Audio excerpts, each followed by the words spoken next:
Talking heads, chart boys, and the mainstream media have been increasingly pushing the narrative that the 2024 halving cycle has peaked and that this bull run is already over.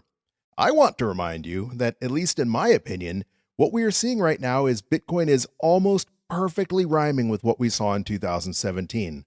So if you just adjust your time preference and relax a little bit, things haven't even begun to get exciting yet.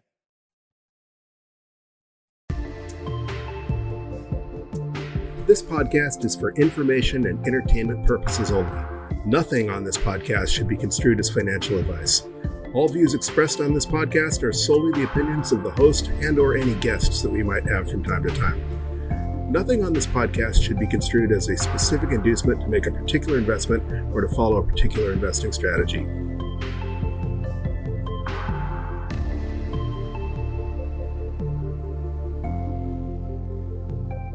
Hello, you sexy sat stackers, and welcome to episode 203 of the Bitcoin Bulletin Podcast.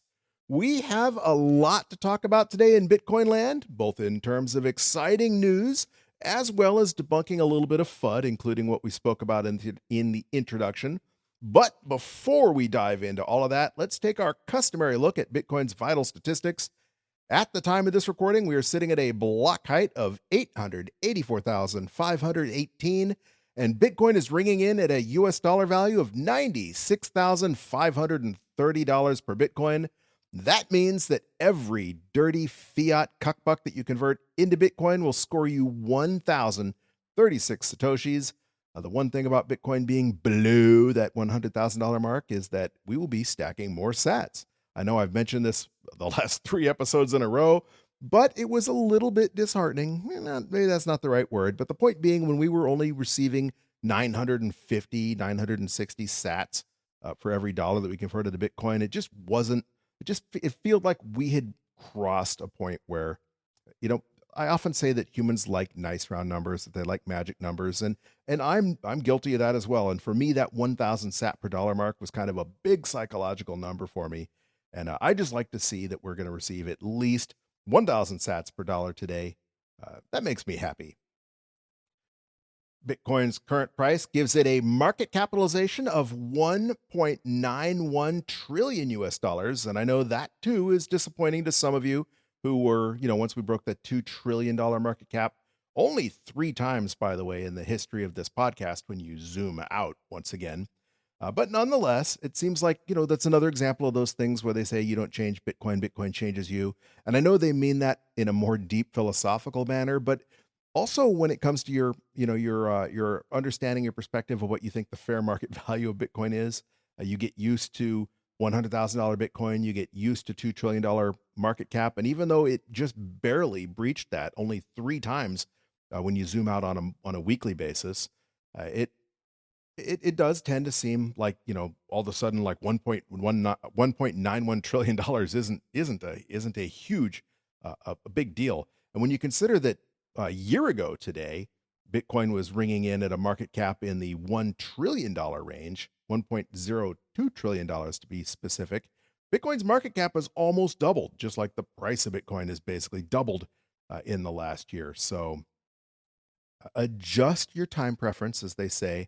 1.91 trillion puts Bitcoin squarely in the realm of the large cap companies, of a respectable financial asset, and still, like I say, before Bitcoin is done with this halving cycle, you're going to see that market cap a heck of a lot higher. And then, of course, if we have the super cycle and we break out of the 4-year halving cycle altogether, then we're on our way to overtaking gold's market cap, and eventually hyper Bitcoinization, where Bitcoin eats everything. As they say, infinity divided by 21 million.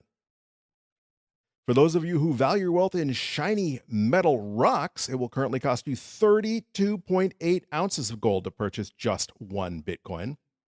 I know the gold bugs are celebrating that in US dollar terms, gold is near an all-time high, but that's certainly not the case when you look at it compared to Bitcoin.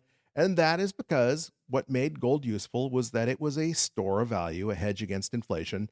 But that's all you get when you're holding gold. If you adjust the price of gold for inflation, basically it just it just finally retook its all-time high that it had set in the 1970s.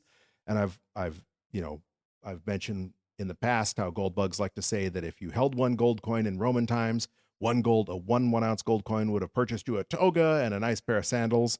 And if you held one gold coin at the time that the Federal Reserve was established, one gold coin would have bought you a nice suit, a nice belt, and a nice pair of shoes, functionally the equivalent of what a toga and sandals would have been in Roman times. And today, even at quote-unquote all-time record highs, that 1 ounce gold coin will still just purchase you a decent suit, pair of shoes, and a belt. Whereas we are looking at the value of everything, including gold, trending to zero in Bitcoin terms. So that's why they say Bitcoin is electronic gold, that it has that same store value function that people relied on gold for centuries. But, it's divisible. It's infinitely more portable. It's basically digital gold versus analog gold when you use that analogy.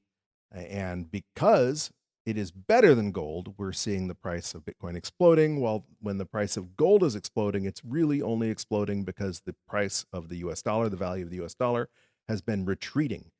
Just like the price of eggs is through the roof in US dollar values, does not mean that eggs have more value, that they're a store of value in any way, shape, or form. It just means that the US dollar has become increasingly more worthless. But when you're looking at the CAGR of Bitcoin's adjusted return during the lifespan of Bitcoin and where it has to go yet as it continues to eat the normal legacy financial institutions, as it replaces gold, as it replaces the US dollar, you ain't seen nothing yet. I know that seems like I probably said that 19 times already this podcast, but it's true. Buckle up. We are still early. For those of you who value your wealth in pizza, one Bitcoin will purchase you 5,398 large pepperoni pizzas from Papa John's. That is a pizza every day for more than 14 and a half years. That is a heck of a lot of pizza. And that metric that has been my favorite metric for the entire history of this podcast, Bitcoin's 24-hour average transaction rate is absolutely humming, ringing in at 5.35 transactions per second on average. Now, that is up from last DCA Wednesday, despite the fact that the price of Bitcoin is down slightly from last DCA Wednesday. I don't think that breaks the correlation that we've made, where every week when the average transaction rate was up, the price of Bitcoin had been up. And when the price is down, the transaction rate correspondingly had been down as well. Because just a day ago, Bitcoin was down around 93,000 US dollars. And so it is pumped quite a bit in the last 24 hours. And you see the average transaction rate. The average transaction volume has pumped as well. And we'll get into that in a little more detail when we talk about the mempool, etc. But I think that metric still holds. And of course, as I always say, correlation does not equal causation.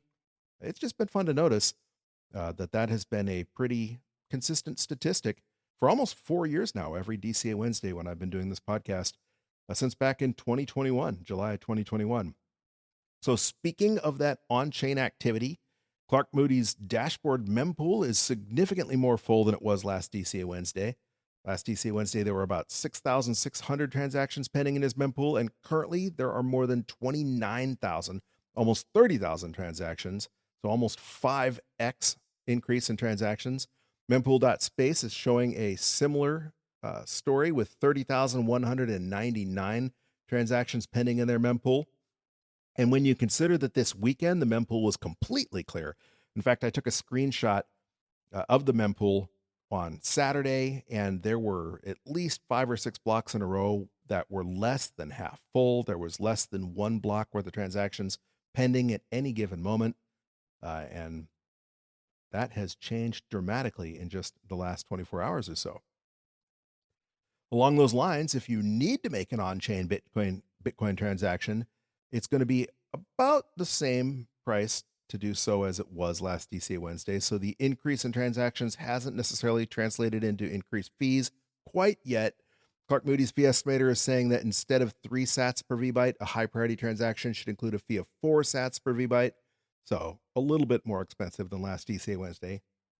But they are saying that if you have a day to wait or longer, that a fee of just 1 sat per VByte will still be mined within about a day. And mempool.space's fee estimator is saying exactly the same thing as it said last DCA Wednesday. They're recommending a fee of 3 sats per VByte for a high priority transaction, a medium, or even a low priority transaction. And just like last week, that works out to about 41 cents in US dollar terms. And also, as with last week, they're saying that you should not include a fee less than 2 sats per VByte for any transaction, even a no priority transaction. So a little bit higher, will double the 1 sat per VByte that Clark Moody's fee estimator is recommending. And that is a great example of why I say that you need to get your data from multiple sources and that you need to make sure you have the most data, especially if you're getting ready to roll your own transaction and you're going to lowball the fee because, you're not necessarily, you're maybe consolidating some UTXOs or moving to a new hardware wallet or whatever. You're not concerned if the transaction doesn't confirm right away. You're good with it taking a little bit. So you want to do it cheaply, more so than quickly, but you don't want that transaction to get hung up and never confirmed. If we do see a fee spike, which wouldn't be out of the realm of possibility since we are seeing an increase in transactions, as those blocks fill up, fees tend to usually get a little bit more expensive. So make sure you have up-to-date data and make sure you know what you're doing before you try and lowball an on-chain transaction fee. And of course, if you do lowball a transaction and it gets hung up in a mempool and it's taking too long, longer than you're comfortable with to confirm, make sure that you know how to use replace by fee, child pays for parent, or mempool.space's transaction accelerator, where you can pay a little bit more to bump that transaction and have it confirmed in the next block, at least as far as mempool.space's transaction accelerator is concerned. The cool thing about mempool.space's transaction accelerator is you don't have to be using a wallet that allows you to use RBF or child pays for parent. You can take any transaction, even one that's not your own. You can pick any random transaction in the mempool and pay a small fee and have that transaction mined in the next block. So that's a pretty cool service, at least as long as mempool.space continues to provide it. No guarantees that will last forever, but really cool while we have that technology, while we have that availability. And we are now just 506 blocks away until Bitcoin's next mining difficulty adjustment. Bitcoin adjusts the difficulty that it takes to mine a block of Bitcoin every 2016 blocks, which works out to approximately every 2 weeks. And it last did so 1,510 blocks ago.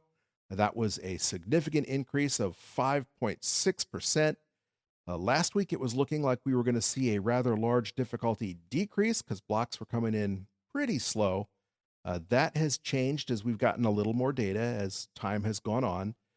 Now it's looking like in about 3 days, a little longer than 3 days, we're going to see anywhere from a small 1% difficulty decrease to potentially a slight increase of about 0.25%. We won't actually know until, in the next 3 days, almost anything can happen. We could have another winter storm where a lot of hash rate gets pulled off, or we could have an additional mining farm open up, or blocks could just happen to come in faster or slower through pure random chance. But again, this really only matters if you are mining Bitcoin because, that affects your profitability. If you're a pleb and you're just using Bitcoin, all that really matters is there's a heck of a lot of hash power out there securing the network, and your transaction will be confirmed appropriately depending on what fee rate you set. And whether that takes 1 minute or 10 minutes is really random chance, more so than a function of whether we have a small increase or decrease in hash rate, because those blocks don't come in at precisely 10 minutes between block. It's a lot like flipping a coin. You might get a block every minute for a while, and then there's been times when it's been over an hour in between blocks. The idea is that they take 2 weeks worth of data, approximately 2016 blocks to be specific, and they average them out. Bitcoin Core averages that out. And if the blocks are coming in slower than 10 minutes on average, then it gets a little bit easier to mine Bitcoin to try and speed that up. And if it's coming in faster than 10 minutes, then it gets a little harder to mine Bitcoin. And the difficulty, of course, goes up. And over the last, all of Bitcoin's history, we've usually seen difficulty go up. Just like if you zoom out, Bitcoin's price tends to go up and to the right. Well, Bitcoin's price does go up and to the right if you zoom out. But sometimes the price of Bitcoin's going down and sometimes hash rate goes down. Like I mentioned, those winter storms or heat waves in Texas, where a lot of large commercial miners are. And if they shut down their miners to help balance the electricity grid in those situations, then you can see a lot of mining power drop off, or when we had the China mining ban 4 years ago, 30% of the network hash rate dropped off. But in general, the hash rate, just like the price of Bitcoin, has gone up and to the right, and you can count on it getting harder and harder to mine the next block, which is why people are no longer mining Bitcoin on their laptops, and it takes specialized ASICs to do so. But the reason we're looking at, well, it looks like a slight difficulty decrease if you look at the current block time average, is because blocks are currently averaging 10 minutes and 8 seconds between blocks, a little bit slower than that 10-minute target, but faster than last DCA Wednesday when they were averaging 10 minutes and 39 seconds, which is why it was forecasting a much larger difficulty decrease last Wednesday, and now the difficulty decrease is a little smaller as those blocks have tended to speed up. Looking at the estimate of the amount of hash rate securing the network over the last 90 days, it appears that there are about 3 extra exahashes. That's a tongue twister. Extra exahashes securing the network. Currently, the 90-day average is 782.8 exahashes securing the network. Absolutely mind-boggling amount of computing power. Real quick, I want to take a minute to thank those of you listening on your favorite Podcasting 2.0 app. I highly recommend that you listen to any podcast via a Podcasting 2.0 app such as Fountain. And that is not just because that allows you to contribute value back to your favorite podcast, but because, well, A, you're supporting open source software, but also it allows you to earn sats. Fountain, for example, pays you to listen to podcasts under certain circumstances. It randomly assigns a certain number of Satoshis that it'll assign you when you listen to your first podcast of the day, or if you listen to promoted podcasts. Some podcasts will actually pay you in Satoshis to listen to them. But more importantly, Podcasting 2.0 allows you to support your favorite podcasts through the value for value method, where you can either stream sats as you listen on a minute-by-minute basis, a fee rate that you determine based on the value you feel you're receiving from listening to these podcasts, or by sending a boost, which is a shout-out via a Lightning transaction, where you can let us know what you think about the podcast, let us know what's going on in your community, or even just say hello, and you can say whatever you want. But because it is a Lightning transaction, you are sending value back in the form of Satoshis. And of course, when you do send those shout-outs, those boosts, we read them on the forthcoming episode.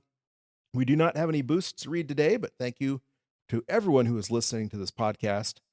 And speaking of our listeners, our geographic distribution of listeners remains the same this week. Our top 10 countries where listeners are located remains as follows. Number 1 remains the United States of America, where a little over half of you are listening. So thank you, my fellow Americans. It is certainly a different time and place, a different feeling being here in the United States than it was just a month ago. And whether you like that difference or whether you hate that difference, it's undeniable changes in the air. So thank you to those of you listening from right here in the good old US of A. Number 2 remains Singapore. So hello and thank you to those of you listening in Singapore. Apa kabar? Number 3 remains Germany. So hola. Hola. I do that a lot. You know, I took German in high school. I took German in college. I've been to Germany once. I spent a couple weeks there staying with some relatives and touring all over. And then I actually never took Spanish, but I lived in the desert Southwest and I worked in an industry where I had to speak Spanish a lot, or I was exposed to people who only spoke Spanish frequently. And so I just picked up Spanish without any formal training whatsoever. And in the Southwest, there's a language called Spanglish, where it's a mixture of English and Spanish, where people just flip back and forth between English and Spanish interchangeably without even knowing they're doing it half the times. I, however, tend to flip between German and Spanish. An interesting story, I was standing along the side of the street with a friend of mine a couple of months ago, and this couple comes up and they asked me where they can park. They asked if it was okay to park where they're at or if they have to park somewhere else, because you have to pay to park along the beach in most places, certainly here in Cocoa Beach, Florida. And I answered them, and they kind of looked at me quizzical, and I thought, well, maybe my Spanish wasn't as good as it used to be. And it's not, because I'm getting rusty in all my foreign languages.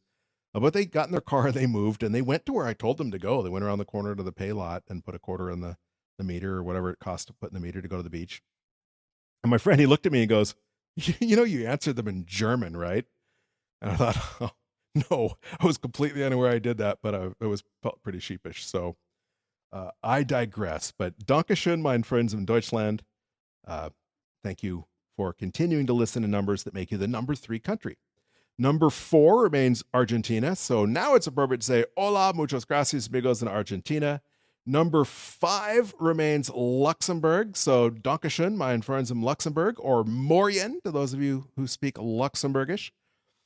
Number 6 remains Canada. I have seen some cold, bone-chilling looking video coming from up north. Of course, I saw the video of that Delta Airlines jet that crashed yesterday in Canada on landing, and that seemed to be bitterly cold up there.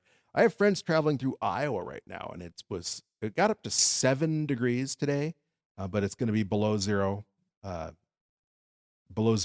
Fahrenheit, not Celsius, tonight and all week. So it's just bitter cold in a lot of the rest of the country. But here in Cocoa Beach, it's been, well, today wasn't sunny, but up until today, it's been sunny. It's been in the mid 80s. It's just been absolutely gorgeous. Right now it's raining. There's a big cold front moving across the northern part of Florida and the Panhandle, northern Florida. It's been raining for more than 24 hours. They're just getting absolutely soaked. But that front, has barely made it about halfway down the state of Florida, north to south now, and we're just getting just kind of the very edge of it. But hopefully we'll get some rain, because despite the fact that they've been getting soaked north of here, I was contemplating having to go out and water my lawn because it's starting to brown out a little bit. It needs some water. So it'd be certainly nice if the rain does that for me. So hello and thank you to those of you who are listening up in the frozen Northwest. Hopefully that's your thing and you're enjoying it. You get to play some winter sports. If it isn't your thing, hopefully you're heating your home with an Antminer and doing your best to stay warm, and may warm, sunny days come your way sooner rather than later.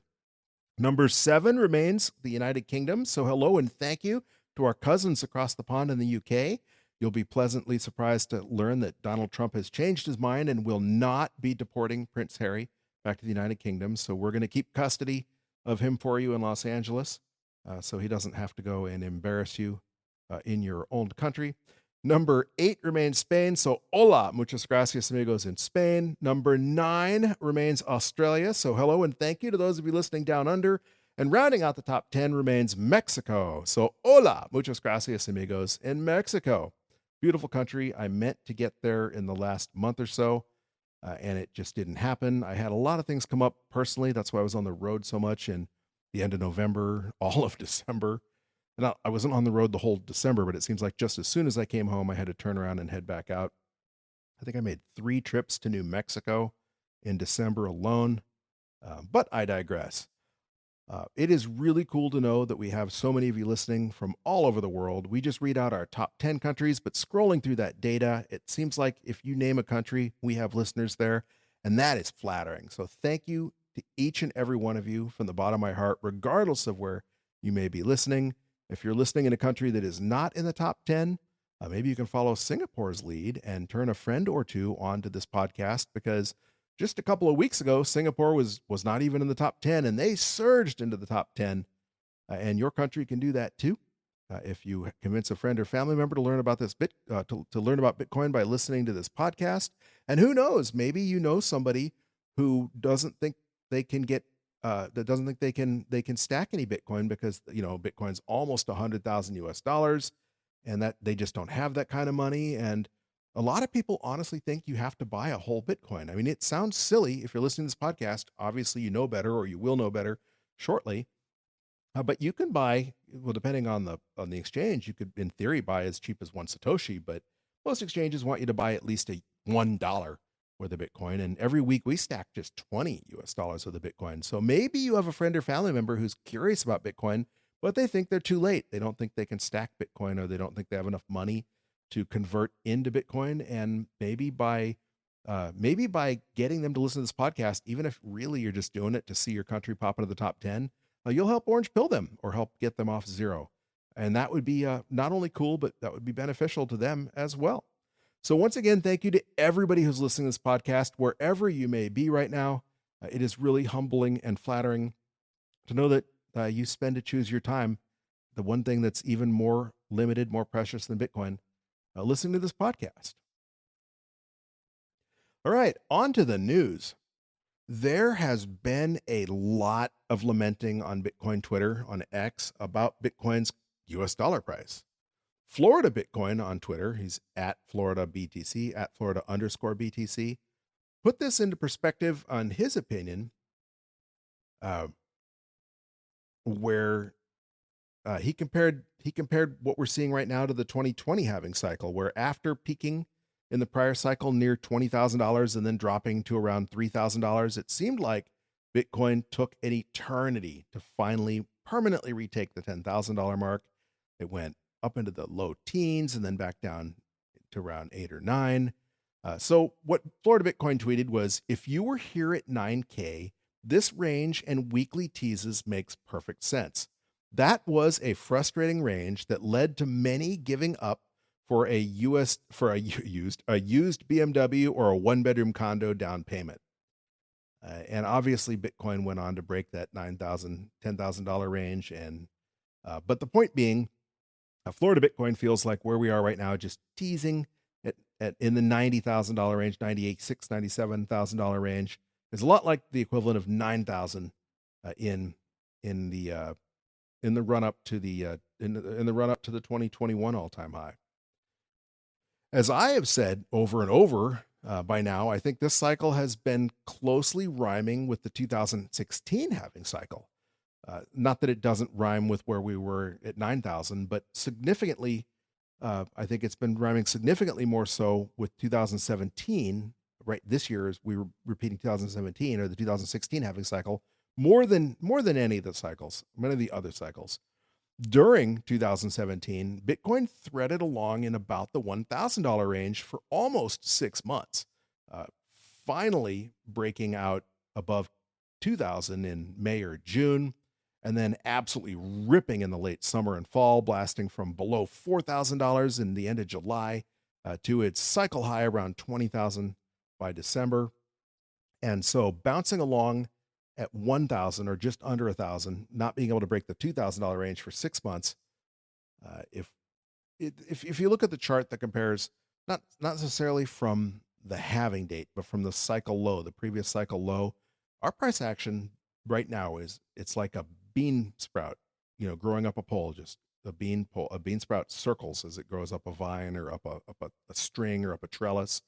And the price of Bitcoin is almost doing the same thing, spiraling up and down the price range of circling around and sometimes higher, sometimes lower than the price range we saw in 2016, 2017, but staying just right there, just hugging the trajectory of the 2016 halving cycle. And if that continues to be the case, the time scale in human time frame in our calendar dates tends to move forward just a little bit, because as hash rate is increasing and those blocks tend to come in a little faster than 10 minutes, that means the equivalent of the halving date has been moving forward. So we had the halving in May a couple cycles ago, and then we had the halving in April last cycle, and the next halving is probably going to take place in like March of 2028, because Bitcoin goes on block time, not on human time.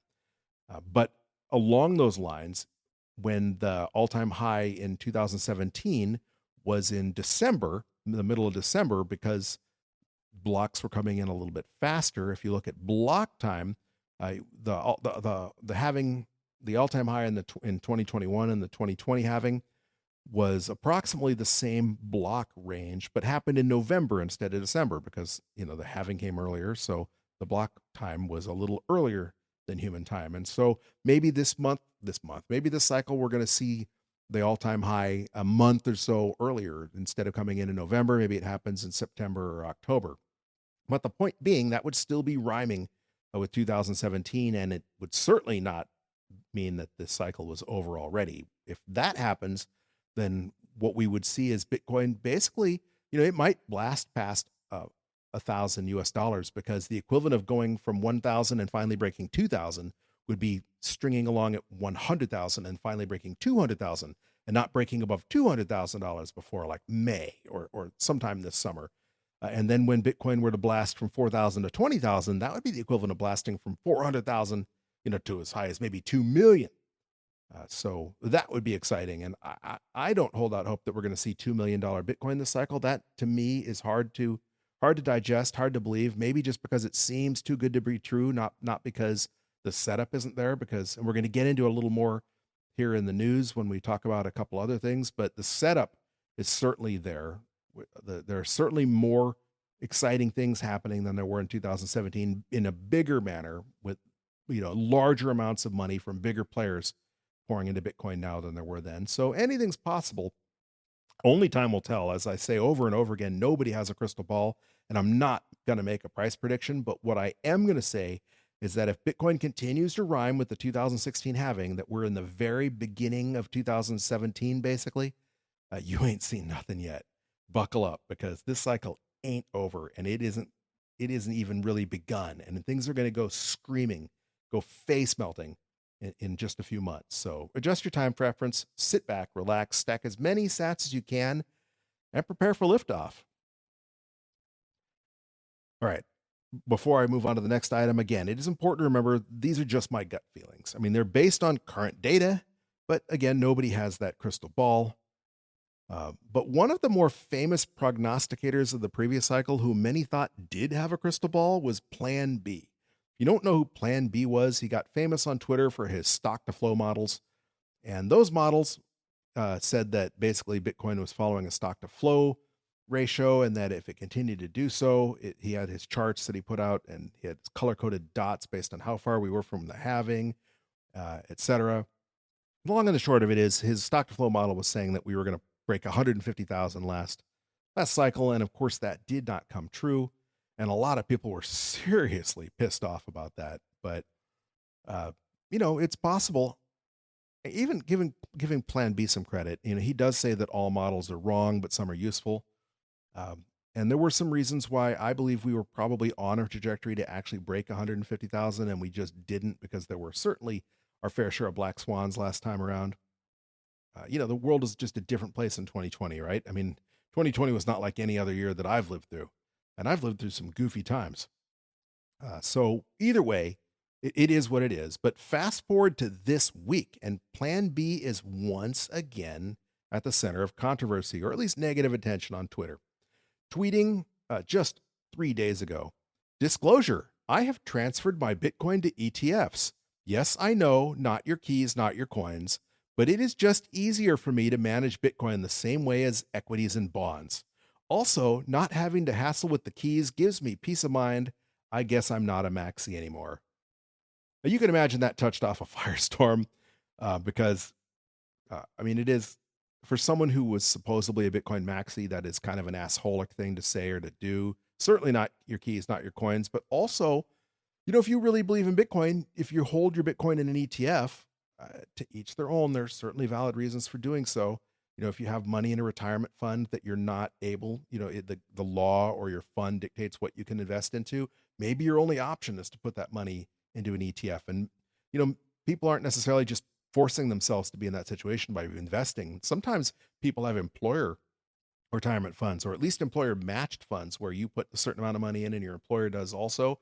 And so that'd be giving up free money not to be involved in those 401ks. So there's certainly times and places where people might consider investing in an ETF. But if you're a maxi and you have the ability to own Bitcoin, in this case, he already did allegedly own Bitcoin, to sell your Bitcoin and buy ETFs instead, well, that means you're paying a percentage of the gains to BlackRock or Fidelity or who's ever managing the fund, because they charge a fee for doing so. Obviously, there's the whole not your keys, not your coins thing, where you can get rugged, or they could be hypothecating Bitcoin. There's just too many reasons to list why I think that's a horrible idea. But I also have heard a lot of rational explanations for why he posted what he did, not the least of which is this post came out about a day after the breaking news of that horrible kidnapping where they were kidnapped and they were held for like days and forced to give the kidnappers $15 million in Bitcoin. We talk about the $5 wrench attack all the time. And so maybe Plan B is trying to duck that $5 wrench attack. Not like being in fiat will prevent that, because the vast majority of kidnappings for ransom are over US dollars.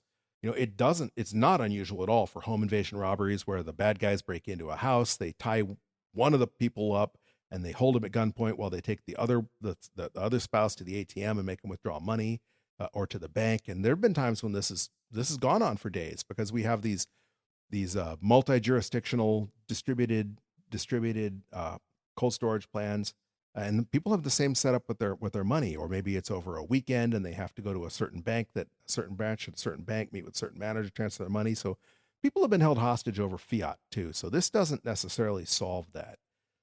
And of course, the other thing is, people could just be saying this is his boating accident. Although Plan B is famous for taking August or September off entirely and disappearing to go boating, so it's certainly plausible to have an actual boating accident. But I don't know. In fact, Plan B has been kind of doxxed on Twitter at one point in time, but I don't really necessarily know who he is, whether that doxing was factual or not. Who knows? Slay your heroes. Plan B certainly isn't the first person to fall from grace. If this was just somebody pretending to be a maxi who wasn't really, in my humble opinion, he's always been a trader. He's been a TA guy. His whole thing is technical analysis, right? His whole shtick. So if you want to trade Bitcoin, it's a lot easier to hold large amounts of Bitcoin in a custodian if you're going to be trading back and forth all day and racking up those capital gains taxes. If you're just a trader, if you're just a degenerate gambler, who knows? We don't even really know who Plan B is or what his intentions are, but that certainly ruffled a lot of feathers, created a lot of waves, and he'd already fallen from grace, with a lot of people mad about the stock to flow last year. So it is what it is. All right, on to state FOMO news. And the last week we had a couple exciting developments in the race to be the first state to adopt a Bitcoin strategic reserve. Michigan on Thursday joined the race when they introduced a bill to establish their own strategic Bitcoin reserve, becoming the 20th U.S. state to do so. Their House Bill 4087 was introduced by Representative Brian Posthumus and Ron Robinson. I guess it was released on February 13th. So the day before Valentine's Day, last Thursday, and it would allow the state treasurer of the state of Michigan to invest up to 10% of the state's general and economic stabilization funds into crypto. It says crypto. I'm assuming they mean Bitcoin. It'd be really, really stupid to start buying meme coins. So hopefully they're using crypto and Bitcoin interchangeably, but interesting to see that we now have 20 U.S. states at least that have proposed Bitcoin strategic reserves. Of course, when it comes to actually establishing a strategic Bitcoin reserve, it looks like the state of Utah is currently in the lead. Yesterday, Utah's Bitcoin strategic reserve, which is their House Bill 230, was introduced to the Senate Revenue and Taxation Committee, which means it's moving along. It has already passed the House. It passed the House with an 8-1 vote last month. So the next step is to get out of committee in the Senate and then go on to a full Senate vote, and then be signed by the governor if that happens. And that puts them solidly on track to be the first state, if they continue advancing as fast as they have, to establish a strategic Bitcoin reserve. And of course, other states, 19 other states, are hopefully closing in behind to be number 2 and 3, and eventually, you know how that's going to go. Of course, state FOMO isn't just about strategic Bitcoin reserves. So much has changed in the last year, but if you remember all the way back, clear your mind, harken back to May, the ancient history of May of 2024, so almost a year ago, when Wisconsin officially became the first state to jump onto the Bitcoin bandwagon. And they did so, of course, by purchasing Bitcoin ETFs. Gizmodo ran a headline on May 14th of 2024 saying Bitcoin becomes the first state to buy Bitcoin. I know you can digress that they didn't buy Bitcoin, they bought the ETFs, but the point being they were the first state to get Bitcoin exposure. And that's why I say jump on the bandwagon and not necessarily buying Bitcoin. The article goes on to say Wisconsin has officially become the first state to buy Bitcoin according to a new filing with the U.S. Securities and Exchange Commission. And while $98 million isn't considered a lot of money for a state pension fund, it is still notable given it's still a notable move given how notoriously volatile cryptocurrency investing can be. It goes on to say that they basically, I don't know why they say 98 million, because it was really 161 million, because they bought 98 million worth of BlackRock's iShares Bitcoin ETF and 63 million of Grayscale's spot Bitcoin ETF. You know, the one that everyone's fleeing off of like rats off a sinking ship because you know, it was a conversion from their Bitcoin investment trust, and it has by far the highest fees, besides the fact that a lot of people just really don't like how they were basically held hostage by Grayscale for years before the ETF finally became an escape hatch for them. However, now since last May's initial purchase, the state of Wisconsin has more than doubled its quote unquote Bitcoin exposure. It also traded in that pesky Grayscale ETF and now exclusively holds BlackRock IBIT shares. As of their most recent filing, they hold 6,060,351 shares of IBIT. And IBIT, of course, closed today at $54.65. So if you do the math, that means that they hold $331,198,182 worth of Bitcoin ETFs in their state pension fund. It should also be noted that at the time this article was written, Bitcoin was ringing in at a US dollar value of around 61,700 US dollars. So at the time of this recording, Bitcoin is up more than 50% from there, giving Wisconsin's original $161 million purchase an approximate value of $249 million US dollars. And that is not a bad return at all so far, going from $161 million to $249 million in a year, in less than a year. And if you think about it, think about how many public pensions are in the freaking red. I mean, it has been reported that CalPERS, the California Public Retirement System, for example, they're more than 360 billion US dollars underwater. So to see a pension like Wisconsin's pension fund turn 161 million into 249 million in less than a year, and who knows what we see in the coming months as they've invested additional money into Bitcoin, or at least Bitcoin ETFs, and as the price of Bitcoin goes on to whatever the ultimate all-time high this cycle ends up being, other pensions are going to be watching. And if you don't think other public and private pensions will notice, then I don't know what to tell you. But this is how FOMO gets started. And this is in line with what I've been saying about nation state FOMO. Even before talk of a United States strategic Bitcoin reserve, this was, I always said this was the cycle that was going to, and of course has already fully vindicated El Salvador's Bitcoin strategy. Regardless what you might say about their updates to their Bitcoin law, they're still holding Bitcoin, they're still stacking Bitcoin, and they're still seeing the benefits of having done so. All the people that said that Bukele was going to bankrupt, collapse El Salvador as the result have been thoroughly proven wrong. And I said that other governments were going to start noticing and that they would want to get in on the action. And Friday, CoinDesk ran the headline, Abu Dhabi discloses $437 million stake in BlackRock spot Bitcoin ETFs.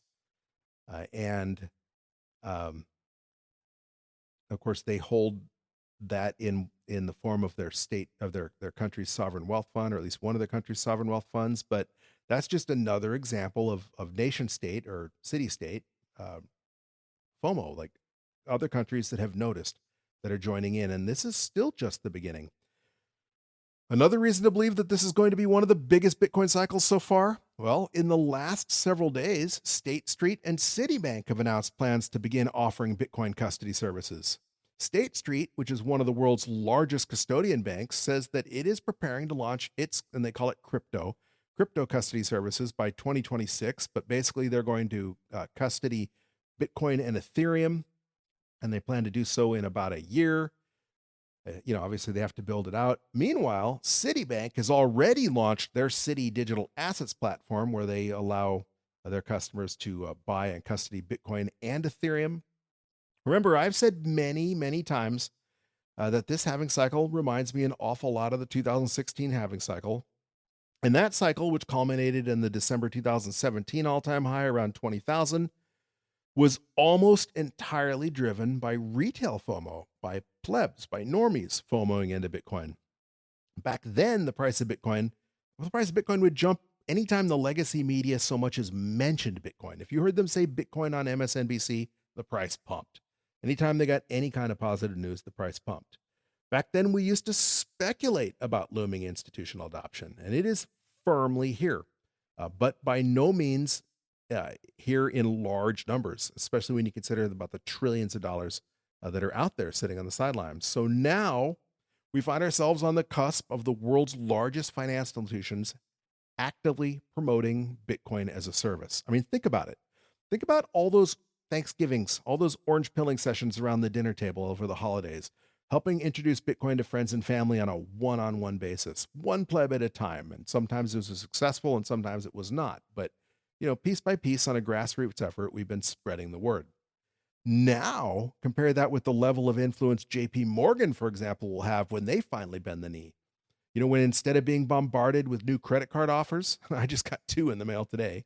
Imagine the level of marketing that is going to come to bear when Bitcoin services are one of the largest financial products that Wall Street has to offer. And make no mistake, they will be one of the largest products Wall Street has to offer. I mean, it's only been a year, almost exactly a year, since the spot Bitcoin ETFs launched. And look at how huge they have become. They literally broke every record on the books for a new ETF. Trust me, Wall Street noticed that. And we hear about State Street and we hear about Citi, but all of Wall Street is watching. And sooner or later, they will bend the knee. And some of them are probably already diligently working on this. Before SAB 121 came out, and Operation Choke Point 2.0 basically kneecapped the banks from getting involved in Bitcoin and custodying Bitcoin, there were multiple large financial institutions that had hired teams to develop products that they were going to launch. They were ready to go. And the only reason they didn't launch them is because we had a hostile administration that prevented them from doing so, or at least told them, if you do so, you're going to regret it. Kind of the old mafia tactic where it's a nice business you have there. It'd be a shame if it were to burn down, or the government were to, burn it down for you. So the point being, institutional FOMO, institutional investment is already here, but the FOMO has not even really begun. I mean, we have the first hints that the FOMO is coming, but like that avalanche where it starts with just a snowball, just a little chunk of snow breaks off a cornice and then starts sliding down a hill and it picks up more snow and eventually it gathers steam and eventually you get the full on avalanche. We're not at the avalanche stage yet, but it is coming and it's probably coming this cycle. And if it does, watch out. Now, remember, it doesn't matter how many huge finance solutions get involved. There will only ever be 21 million Bitcoin. Doesn't matter what JP Morgan says. Doesn't matter what Citibank or State Street says. They can't mint a 22nd million Bitcoin or 21 million in one month Bitcoin. And a big chunk of the Bitcoin that has been mined is already controlled by plebs like you and me. I mean, it's locked away in hardware wallets and it is never going to be sold to BlackRock or Citi. So even without any new entrants in the race to stack these last infinite Satoshis, the competition is already fierce. And not letting up one iota in that competition is Michael Saylor, who announced yesterday that Strategy, formerly MicroStrategy, will be offering another $2 billion in convertible senior notes to purchase more Bitcoin. Bloomberg ran the headline yesterday, Saylor's strategy to raise another $2 billion for Bitcoin. Michael Saylor's strategy plans to offer $2 billion of convertible debt in a private offering extending the self-styled Bitcoin Treasury company's unconventional fundraising strategy. The firm, which until recently was called MicroStrategy Inc., intends to sell the senior notes due in 2030 with a 0% coupon, according to a statement on Tuesday. The offering's proceeds will be used for purposes including acquiring more Bitcoin. MicroStrategy's actual press release, dated February 18th, 2025, says Strategy today announced that it intends to offer, subject to market conditions and other factors, $2 billion aggregated principal amount of its 0% convertible senior notes due in 2030. Blah, blah, blah. The point being, MicroStrategy already holds, 2% of all the Bitcoin that will ever exist, and they are still scooping up Bitcoin faster than it can be mined. Eric Balchunas tweeted yesterday, institutional adoption of Bitcoin ETFs tripled in Q4 to 38 billion. And the percent of assets claimed by 13F filers is up to 25 to 30% for most of them. For context, gold is 40%. And where I think these will end up, gold is 40%, and where I think these will end up. That's the sweet spot between big and little fish. So what Eric Balkunas is saying was that institutional adoption is just not only going through the roof, the percentage of the funds, the percentage of the company's treasuries, or the percentage of 13F filers holdings is up to 25 to 35%, but that those same holders hold maybe up to 40% of their holdings in gold. And he thinks that eventually Bitcoin will be the same. And that is just insane to think that even just the existing institutional holders of Bitcoin could potentially double their holdings in short order. And again, it's simple supply and demand. There's only ever going to be 21 million Bitcoin. I have a big chunk of them. You have a big chunk of them, hopefully. Big whales have massive chunks of them. MicroStrategy has 2% of them.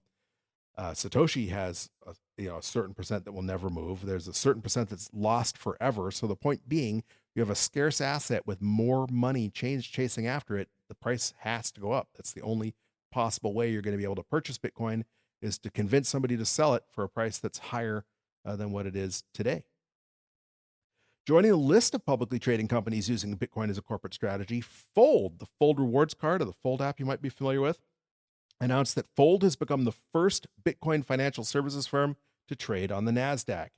The Bitcoin rewards app went public through a SPAC merger with a NASDAQ listed special acquisition company. It was Emerald Acquisition Corp.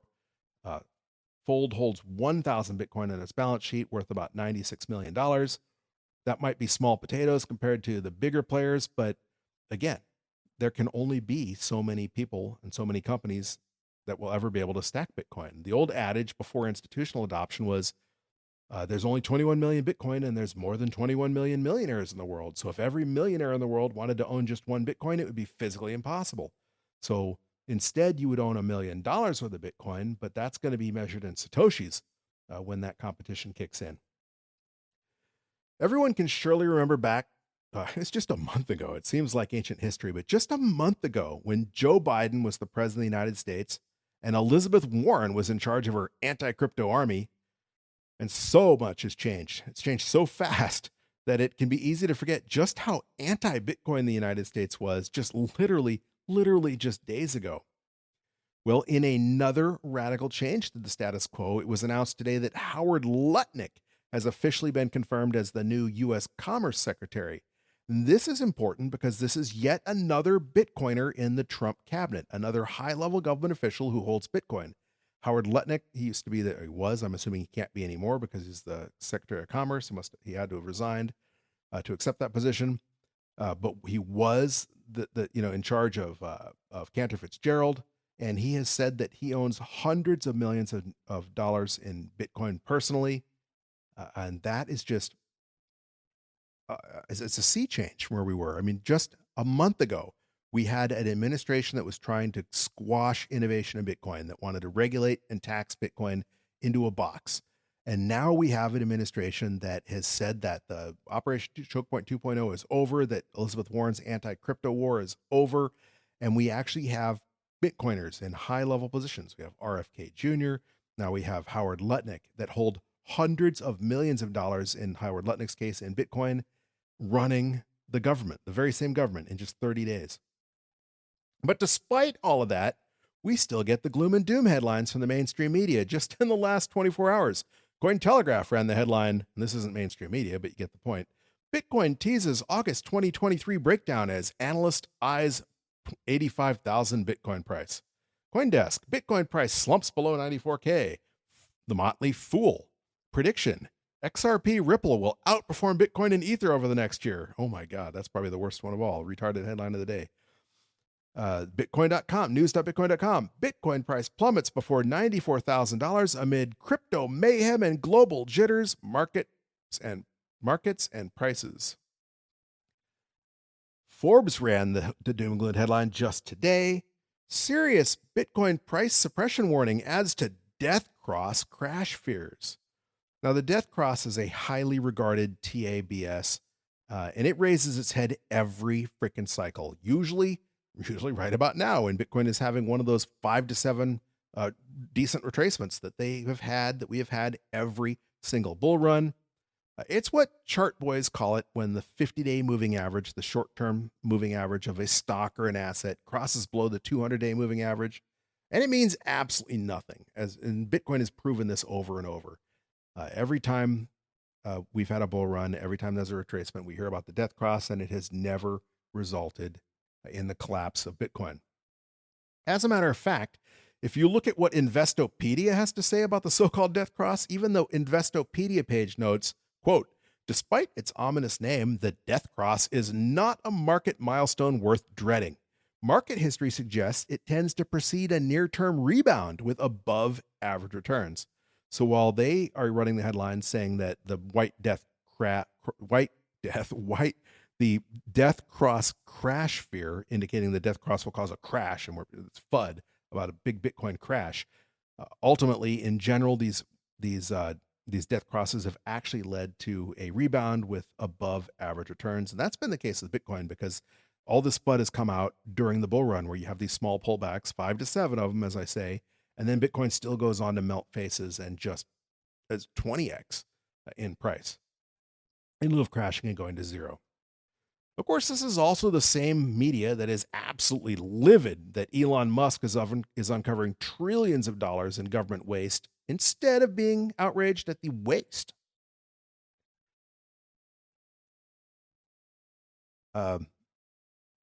Just remember that when all of this FUD starts to creep in because the price of Bitcoin may be going sideways for a bit, or maybe even we are in one of those 5 to 7 significant retracements that we have every single bull run, that this is just FUD, that you're here because you believe in the fundamentals of Bitcoin. You know that if what you believe in Bitcoin is true, that it's either an all or nothing proposition, that either Bitcoin goes to zero or it goes to the moon. There's just nothing stopping it. This FUD comes out every bull run, and they're trying to shake Bitcoin out of weak hands because, like I said, all these big institutions want in on Bitcoin, and the only way to get it is to convince you to sell it because they're buying far more Bitcoin than is being mined, new Bitcoin. So the only way to do that is to buy existing Bitcoin, and that means convincing holders to sell. All right. We are not the only ones that are optimistic about the cycle. I know I mentioned that there's a lot of people on the Bitcoin Twitter spaces saying that the cycle's peaked, that it's over, but Bitcoin OG Adam Back, in many ways the godfather of Bitcoin. He was involved in trying to establish electronic payments before Bitcoin was even a twinkle in Satoshi's eye. Adam Back was on CNBC. He was interviewed by CNBC while at Consensus Hong Kong. And he outlined why he believes we're just in the early stages of this bull market, as I believe, and why he believes that Bitcoin will ultimately break the $10 million mark, maybe even this cycle.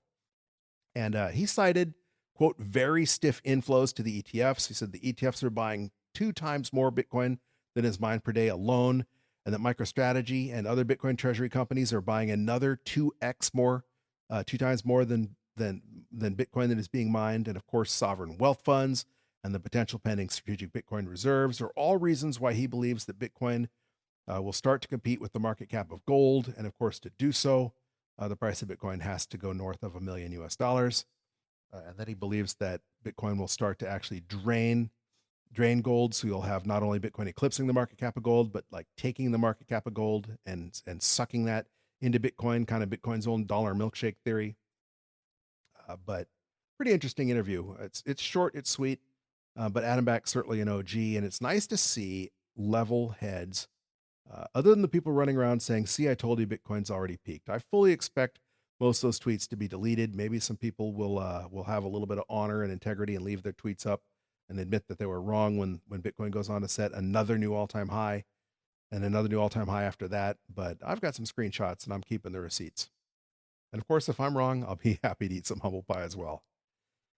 All right, on to what makes today and every Wednesday so special, and that is that today is DCA Wednesday. Well, what is DCA Wednesday, you might ask? Of course, DCA is short for dollar cost averaging, and dollar cost averaging is an investment strategy where you invest your money in equal portions at regular intervals regardless of price.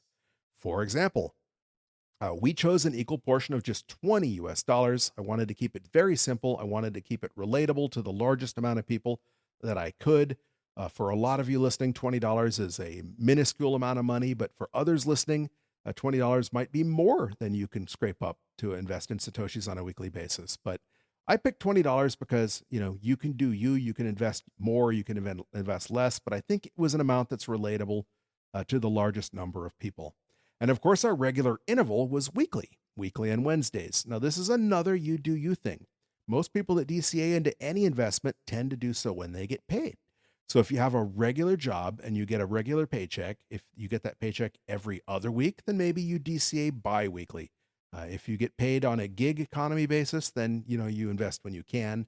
But the important part is that you're consistent. You take that equal portion and you invest it regularly, because as they say, time in the markets beats timing the markets every time it's tried. So this is going to be our 187th stack.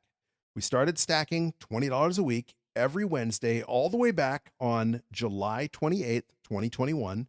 And so far, we've stacked on 186 consecutive Wednesdays and converted a total of $3,720 US at $20 a whack into a total of 10,390,857 Satoshis.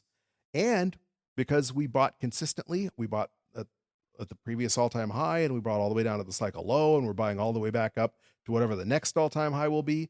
But we've done so at an average purchase price of just $35,800.70.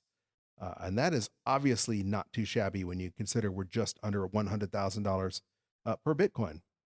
So to grow today's stack, as usual, we're going to use the handy dandy Cash App. Cash App is not a sponsor of the show. I just think they're one of the easiest ways to stack small amounts. There's other advantages to using Cash App, which I've spoken about ad nauseum in previous episodes, so I won't bore you with that once again. But again, this is a you do you thing. I'm going to use Cash App, not a sponsor of the show. So I've got Cash App open. I do not have $20 on Cash App, but this gets into one of the things I love about it. I have a debit card linked to Cash App, so it's just a matter of transferring $20. And voila, it is there immediately. And the cool thing is, if this was another exchange like Coinbase, for example, they would either not let you purchase Bitcoin at that $20 US until it's had 5 to 7 business days to settle, or they would let you purchase it, but they're going to not let you do anything with that Bitcoin. Whereas Cash App is going to let us buy Bitcoin right now. And if I wanted to, they'll let me send it immediately to my hardware wallet, and they'll let me do it with no mining fee. I said I wasn't going to get into the reasons, and I just ran them down. Again, Cash App probably isn't even available where you're listening, since half our listeners are not listening in the United States. So pick an app that you feel comfortable with. Pick one that's mainstream, not some fly-by-night service you've never heard of before until you saw a post on Reddit or Twitter.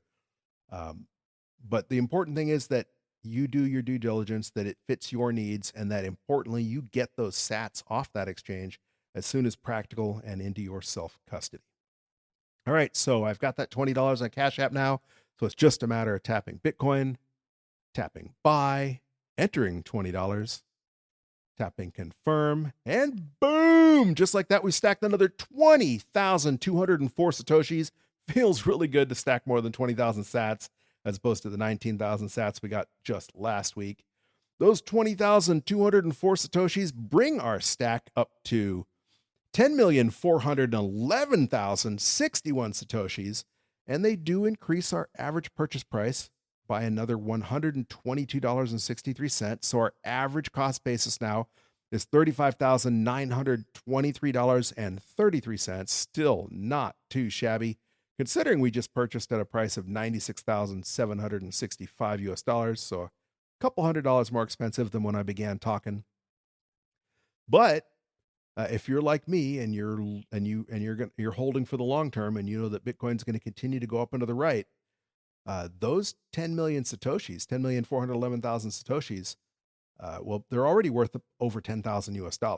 Not too shabby, considering we've converted just $3,740 now at $20 a week into those Satoshis. But when, not if, but when Bitcoin eclipses the $1 million US mark, they will have a US dollar value of $104,110.61.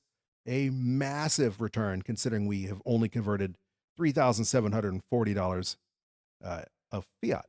Now, if Adam Back's prediction is right and we hit 10 million US dollar Bitcoin this cycle, or when we do eventually, that stack without adding another Satoshi would have a US dollar value of over $1 million, $1,041,106 US dollars to be precise. And that, I don't think anybody could argue, was not a heck of a return. That's life-changing money for almost anybody that could possibly be listening to this podcast. Of course, Fidelity Digital Investments, they said back in 2022 that they believe that by the year 2038, one Bitcoin will be worth 1 billion US dollars. That is a mind-boggling sum, but not out of the realm of possibility, as Bitcoin eats all of the financial assets, as Bitcoin becomes the global reserve currency. When that happens, again, the only way for that to happen is by the value of those Satoshis going up to the US dollar value equivalent that would allow it to happen, because there's only 21 million Bitcoin. So for everyone to have a piece, and for the current amount of assets that there are in the world to be represented by those 21 million Bitcoin, again, everything divided by 21 million, we would easily see a price of over $1 billion US dollars per Bitcoin. But if and when that happens, the stack of 10 million Satoshis that we've already stacked would have a staggering fiat equivalent value, US dollar value, of $104,110,600 US dollars. And as unbelievable as that sounds, that has happened before. That's like when you see those articles about, the kid that converted his allowance into Bitcoin 10 years ago when he was 16, and now he has hundreds of millions of dollars. That's that kind of return. And as we proceed to hyper-Bitcoinization, anything's possible. It seems almost unbelievable, almost completely impossible to fathom, but stepping back, looking at it logically, if you believe, like I believe, that Bitcoin will one day be the global reserve currency, it's got to happen. Maybe not in my lifetime, maybe not tomorrow, but it's just mind-boggling. All right.